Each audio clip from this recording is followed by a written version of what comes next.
अगर आप मन किसान हो धान बेचे मंडी जाता हो ते नियम आप मन बर हराय खबर के नियम ला सरकार हर मंडी प्रबंधन तक पहुंचा, लेकिन ये नियम ला हम सब किसान ला छुपा जाते और अंदर अंदर पैसा कैसे कमा जाते। एक बुरा के पीछे मंडी प्रबंधक अंदर में कमाते हवा आपको बताता।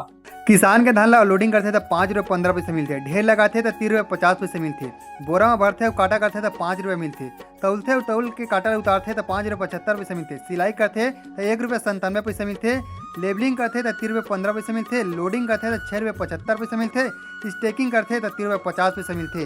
तो देख सकता टोटल 34 रुपये 77 पैसे एक बोरा के पीछे कमाते। लेकिन हम जब किसान है मंडी में धान लेके जाता है तो धान ला उलटता संग में बोरा पलटी करता संग में उकर काटा करे बर तको साथ देथन, हमरे किसान मन साथ देथन, धोखा में रखे जाते। आप सबो किसान मन जागरूक हो जाओ, अपन हक अधिकार बर बोलाओ।